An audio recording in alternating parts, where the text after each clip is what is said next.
అసలు సమావేశాలు రహస్య సమావేశాలు రాత్రి వేళల్లో జరిగిపోతున్నాయి. అక్కడ మాత్రం చాలా స్నేహపూర్వక సమావేశాలు జరుగుతున్నాయి. ఈ ఒక్కటి చాలు తెలంగాణ వాదులకు, ఇంకెవరికైనా కూడా కేసీఆర్ మీద కోపంతో కాంగ్రెస్ చెంత చేరిన వాళ్ళు ఇంకెవరిని ఉంటే కూడా వాళ్ళందరి కళ్ళు తెరిపించడానికి ఇదొక్కటి చాలు. ఏంది?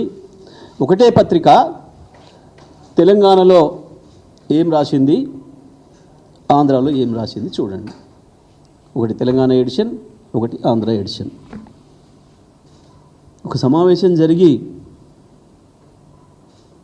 రెండు రాష్ట్రాల మధ్యన, రెండు ముఖ్యమంత్రుల మధ్యన, రెండు రాష్ట్రాల అధికారుల మధ్యన సమావేశం జరిగితే ఎవరు చెప్పినా ఒకే తీరుగా ఉండాలి కదా. చెప్పింది నిజమే అయితే, జరిగింది వాస్తవంగా చెప్పితే ఒకే తీరుగా ఉండాలి కదా.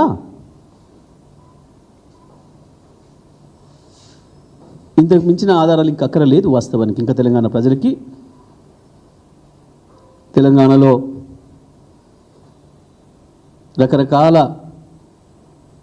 కోరికలతోని, ఆలోచనలతోని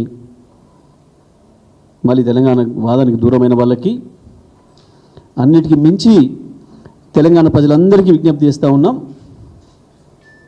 చూడండి ఏం జరుగుతుందో, ద్రోహం ఎట్లా ఉందో. గత సంవత్సర కాలంగా బీఆర్ఎస్ పార్టీ చెప్తున్నది ఒక్కటొక్కటిగా నిజమవుతుంది, కనబడుతుంది మీ కళ్ళ ముందే. ఏంటిది? ఇది జల విభాగాలపై కమిటీ, రెండు రాష్ట్రాల నిపుణులు అధికారులతో ఏర్పాటు, 21లోగా నియామకం. దీని కొరకు ఏం చెప్పిండు మన ముఖ్యమంత్రి గారు? అందులో బనకచర్ల లేదు, బనకచర్ల అంశమే లేదు, లేని దాన్ని నేను ఎట్లా వ్యతిరేకిస్తా, చర్చలో లేని దాన్ని నేను ఎట్లా వ్యతిరేకిస్తా, దాని మీద ఎందుకు మాట్లాడుతున్నారు మీరు అని చెప్పి దబాయించండు ముఖ్యమంత్రి. ఆంధ్రప్రదేశ్ ముఖ్యమంత్రి కావచ్చు, ఆంధ్రప్రదేశ్ నీటిపారుదల మంత్రి కావచ్చు, వాళ్ళు చెప్పినది ఇదేంటిది? బనకచర్ల కృష్ణా గోదావరి సమస్యలపై నిపుణుల కమిటీ. మేము రాయలే కదా ఇది. ఇదేమో తెలంగాణలో వచ్చింది, ఇది ఆంధ్రాలో వచ్చింది. మేము అతుకు పెట్టినాం. ఇగో ఇది ఆంధ్రప్రదేశ్లో వచ్చింది, ఇది తెలంగాణలో వచ్చింది. ఇక్కడ రెండింటిని ఒక్క ఆడబెట్టి చూపించిన నేను. ఇక చాలనుకుంటే కదా.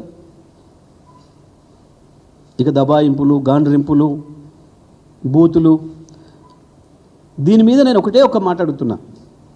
రేవంత్ రెడ్డి గారు, ఉత్తమ్ కుమార్ రెడ్డి గారు, వాళ్ళ మంత్రులు, వాళ్ళు ఇంకా ఇంకా ఇంకా వాళ్ళు ఉసిగొలిపే వాళ్ళ ఇతర నాయకులు బూత్ మాట లేకుండా